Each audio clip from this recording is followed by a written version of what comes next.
नमस्कार, मैं हूं मानसी और आप देख रहे हैं तेज भारत न्यूज, जहां मिलती हैं आपको खबरें सबसे पहले सबसे सटीक। चलिए बढ़ते हैं आज की कुछ खास खबरों की ओर। भारत जैसे बहुधार्मिक और सांस्कृतिक रूप में समृद्ध देश में धर्मांतरण का मुद्दा लंबे समय से गंभीर बहस का विषय रहा है।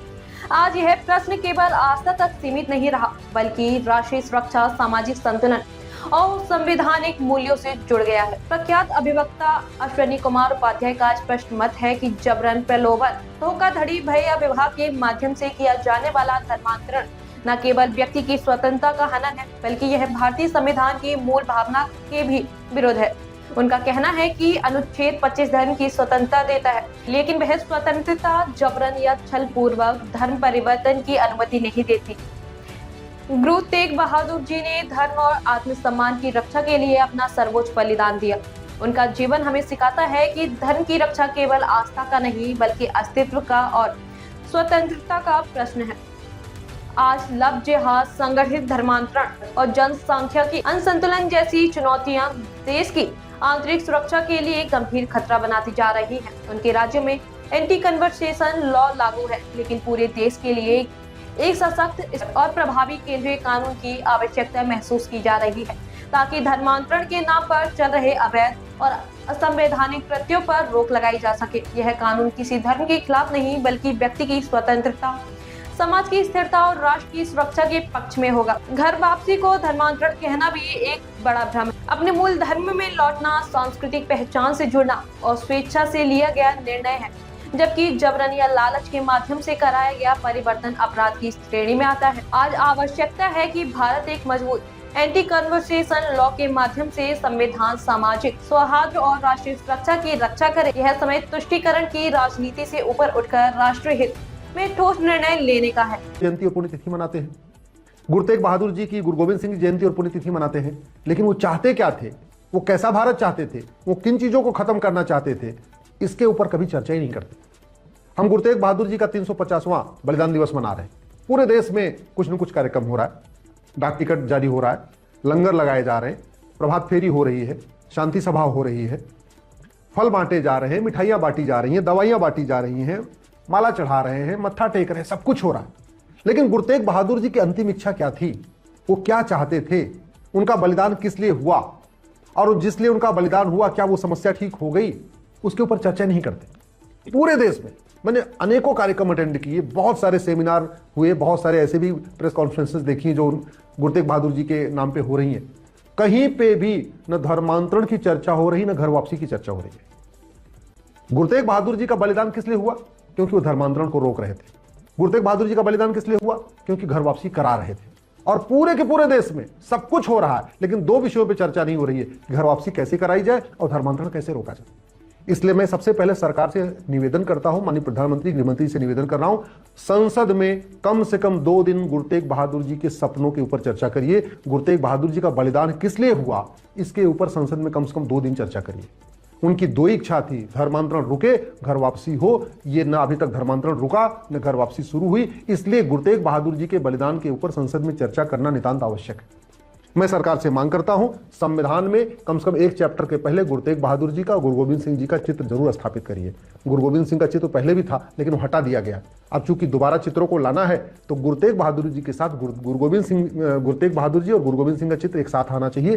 किसी भी चैप्टर 15 पे आए, चैप्टर 18 पे आए, चैप्टर 16 पे आए, जहां पे भी आना है, लेकिन उनका चित्र संविधान में अवश्य होना चाहिए।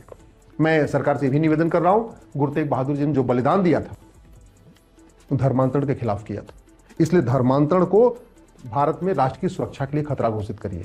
धर्मांतरण को अनलॉफुल एक्टिविटी डिक्लेयर करिए। धर्मांतरण को ऑर्गेनाइज क्राइम डिक्लेयर करिए। धर्मांतरण को एक्ट ऑफ टेररिज्म डिक्लेयर करिए। धर्मांतरण को वेजिंग वॉर डिक्लेयर करिए। धर्मांतरण को भारत की सोवरेंटी के लिए, संप्रभुता के लिए खतरा घोषित करिए। धर्मांतरण को देश की एकता अखंडता के लिए खतरा घोषित करिए। धर्मांतरण को सामाजिक समरसता के लिए खतरा घोषित करिए। और भारतीय न्याय संहिता में एक नया चैप्टर जोड़िए, ऑफेंस रिलेटिंग टू कन्वर्जन। अगर हम सच्ची श्रद्धांजलि देना चाहते हैं गुरु तेग बहादुर जी को, तो इस बीएनएस में तत्काल इसी संसद सत्र में एक नया चैप्टर जोड़ना चाहिए, ऑफेंस रिलेटिंग टू कन्वर्जन, और धर्मांतरण कराने वालों और उनके मददगारों के खिलाफ एनएसए लगाना चाहिए, यूएपीए लगाना चाहिए, वेजिंग वॉर की धारा लगानी चाहिए, ऑर्गेनाइज क्राइम की धारा लगानी चाहिए। इनका नार्को पॉलीग्राफ मैपिंग टेस्ट होना चाहिए।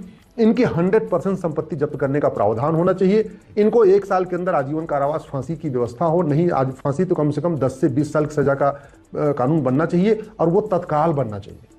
ये पूरा का पूरा संसद सत्र हमें गुरु तेग बहादुर जी को समर्पित करना चाहिए। और जो उन्होंने धर्मांतरण के लिए इतना बड़ा बलिदान किया, भाई मतीदास जी ने किया, भाई सतीदास जी ने किया, भाई दयाला जी ने किया, बंदा बहादुर जी ने किया, गुरु गोविंद सिंह जी ने किया, जो उन्होंने धर्मांतरण रोकने के लिए इतना बड़ा प्रयास किया था, उनको सच्ची श्रद्धांजलि यही होगी कि बीएनएस में एक नया चैप्टर जोड़ दिया जाए, ऑफेंस रिलेटिंग टू कन्वर्जन, और धर्मांतरण को राज्य की सुरक्षा के लिए, देश की एकता अखंडता के लिए खतरा घोषित कर दिया जाए, संगठित अपराध घोषित कर दिया जाए। इसमें धाराएं हैं, उनको संशोधित करने की जरूरत है। जैसे सेक्शन 111 बीएनएस में है ऑर्गेनाइज क्राइम, लेकिन उसमें धर्मांतरण ऑर्गेनाइज क्राइम है, लिखा ही नहीं है, तो पुलिस लगा नहीं रही है। सेक्शन 113 है एक्ट ऑफ टेररिज्म, लेकिन हमने धर्मांतरण को एक्ट ऑफ टेररिज्म डिक्लेयर नहीं किया, तो पुलिस सेक्शन 113 लगा नहीं रही। सेक्शन 147 है वेजिंग वॉर, लेकिन हमने धर्मांतरण को वेजिंग वॉर डिक्लेयर नहीं किया, तो पुलिस लगा नहीं रही। सेक्शन 152 है जो राष्ट्र की संप्रभुता के लिए खतरा हो, देश की एकता अखंडता के लिए खतरा हो, धर्मांतरण है खतरा, फिर भी हमने घोषित नहीं किया, तो पुलिस लगा नहीं रही। और केंद्र सरकार को तत्काल सभी राज्य सरकारों को, डीजीपी को, चीफ सेक्रेटरीज को एक लेटर भी लिखना चाहिए कि वो धर्मांतरण के मामले में सबसे प्रायोरिटी के साथ कार्रवाई करें। अगर हम धर्मांतरण को आज तक नहीं रोक पाए, तो मुझे लगता है हम शायद गुरु तेग बहादुर जी को सच्ची श्रद्धांजलि नहीं दे पाए।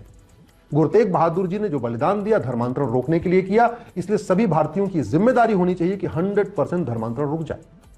आज दुनिया में सबसे ज्यादा धर्मांतरण भारत में हो रहा है, प्रतिदिन 1500 परिवारों का धर्मांतरण हो रहा है, यानी साल में 40 लाख हिंदुओं का धर्मांतरण हो रहा है, क्योंकि एक परिवार में 7 से 8 आदमी होते।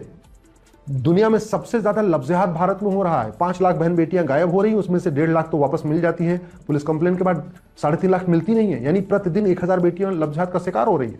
ये दुनिया में और कहीं नहीं हो रहा है, भारत में हो रहा है। ये गुरु तेग बहादुर जी के बलिदान के बाद ये हो रहा है, गुरु गोविंद सिंह जी के बलिदान के बाद हो रहा है। तो अगर हम लफ्ज़-ए-जिहाद नहीं रोक पा रहे हैं, धर्मांतरण रोक नहीं पा रहे, इसका मतलब हम गुरु तेग बहादुर जी को, गुरु गोविंद सिंह जी को सच्ची श्रद्धांजलि नहीं दे पा रहे। उनको सच्ची श्रद्धांजलि देने का एक ही तरीका है, एक चैप्टर हो ऑफेंस रिलेटिंग टू लफ्ज़-ए-जिहाद, एक चैप्टर हो ऑफेंस रिलेटिंग टू कन्वर्जन, और लफ्ज़-ए-जिहाद और धर्मांतरण को राज्य की सुरक्षा के लिए खतरा घोषित किया जाए, देश की एकता अखंडता के लिए खतरा घोषित किया जाए, वेजिंग वॉर डिक्लेयर किया जाए, ऑर्गेनाइज क्राइम डिक्लेयर किया जाए, एक्ट ऑफ टेररिज्म डिक्लेयर किया जाए, भारत की सामाजिक समरसता के लिए खतरा घोषित किया जाए। और दूसरा जो इंपॉर्टेंट है, घर वापसी के लिए एक विशेष अभियान शुरू करने की आवश्यकता है। समाज में जो हो रहा है वो हो रहा है, लेकिन ये सरकार की ड्यूटी है। संविधान की शपथ लेने वाले माननीय सांसदों, विधायकों, मंत्रियों और जजों की ड्यूटी है कि घर वापसी की प्रक्रिया तेज की जाए। क्यों? क्योंकि घर वापसी से संविधान मजबूत होगा, घर वापसी से सेकुलरिज्म मजबूत होगा, घर वापसी से डेमोक्रेसी मजबूत होगी, घर वापसी से भारत का संस्कार, भारत का त्योहार मजबूत होगा, घर वापसी से वसुधैव कुटुंबकम की भावना मजबूत होगी, घर वापसी से नारी तू नारायणी की भावना मजबूत होगी, घर वापसी से सर्वे भवन्तु सुखिनः की भावना मजबूत होगी, घर वापसी से सबका साथ सबका विकास की भावना मजबूत होगी। तो घर वापसी जितना ज्यादा होगी, अपराध उतने कम होंगे, घर वापसी से आतंकवाद कम होगा, घर वापसी से अलगाववाद कम होगा, घर वापसी से पत्थरबाजी कम होगी, घर वापसी के बाद खान पान की वस्तुओं पे थूकने की, पेशाब करने की जो घटनाएं आ रही हैं, ये बंद हो जाएंगी। घर वापसी से 3 तलाक बंद होगा, घर वापसी से हलाला बंद होगा, घर वापसी से मुताह बंद होगा, घर वापसी से मिस्यार बंद होगा, घर वापसी से तहरुस बंद होगा, घर वापसी से तलाक़े हसन बंद होगा, घर वापसी से तलाक़े एहसन बंद होगा, घर वापसी से तलाक़े बाइन बंद होगा, घर वापसी से तलाक़े किनाया बंद होगा, घर वापसी से चचेरी बहन, ममेरी बहन, फुफेरी बहन, मौसेरी बहन से शादी विवाह बंद होगा, घर वापसी से चाची, मामी, मौसी, बुआ से निकाह बंद होगा। तो घर वापसी से अल्टीमेटली भारत की संस्कृति मजबूत होगी, और भारत का संविधान यही कहता है कि भारत की संस्कृति मजबूत होनी चाहिए। ये भारत का संविधान, और ये कोई अरब, दुबई, कुवैत, बहरीन के लिए नहीं बना, ये भारत के लिए बना है। ये भारत का संविधान बाबर, हुमायूं, तुगलक, गजनी, गोरी के विजन को आगे बढ़ाने के लिए नहीं बना है। भारत का संविधान बना है गुरु तेग बहादुर जी, गुरु गोविंद सिंह जी के सपनों को साकार करने के लिए। ये भारत का संविधान बना है वीर सावरकर जी, गुरु गोलवलकर जी और बाबा साहब अम्बेडकर के सपनों को साकार करने के लिए। ये भारत का संविधान बनाना है भारतीय संस्कृति, हिंदुत्व की जो संस्कृति है, जो सनातन संस्कृति है, उसको मजबूत करने के लिए। और वो तभी होगा जब घर वापसी हो। तो केंद्र सरकार को भी घर वापसी के फायदे बताने चाहिए, स्कूल और कॉलेज में घर वापसी पे चर्चा होनी चाहिए, घर वापसी से क्या क्या फायदे होंगे इसके ऊपर विस्तृत चर्चा होनी चाहिए। और घर वापसी के लिए सरकार को एक विशेष अभियान शुरू करना चाहिए। जो लोग घर वापसी कर रहे हैं सम्मान सहित आए, उनको कुछ व्यवस्था हो, उनके रुकने की व्यवस्था हो, उनको सुरक्षा मिले, उनको सम्मान मिले, इसकी चर्चा संसद में भी होनी चाहिए। मुझे लगता है गुरु तेग बहादुर जी को सबसे सच्ची श्रद्धांजलि यही होगी कि संसद में कम से कम 2 दिन धर्मांतरण के ऊपर चर्चा हो और 2 दिन घर वापसी के ऊपर चर्चा हो। गुरु तेग बहादुर जी को सबसे सच्ची श्रद्धांजलि यही होगी कि संसद में कानून बना के धर्मांतरण को जघन्य अपराध घोषित किया जाए और घर वापसी के लिए कुछ विशेष योजनाओं को लॉन्च किया जाए। गुरु तेग बहादुर जी को सबसे सच्ची श्रद्धांजलि यही होगी कि जिस भारत में जो धर्मांतरण करा रहे हैं, जो भारतीयों को, सनातनियों को, हिंदू को, जैन को, बौद्ध को, सिख को विदेशी पंथ में ले जाने की कोशिश कर रहे हैं, उनकी नागरिकता खत्म हो, उनकी प्रॉपर्टी जब्त हो, उनको साल भर के अंदर सजा हो। धर्मांतरण पूरे देश की समस्या है, किसी एक राज्य की समस्या नहीं है, इसलिए राज्यों के द्वारा कानून बनाने से धर्मांतरण नहीं रुकेगा।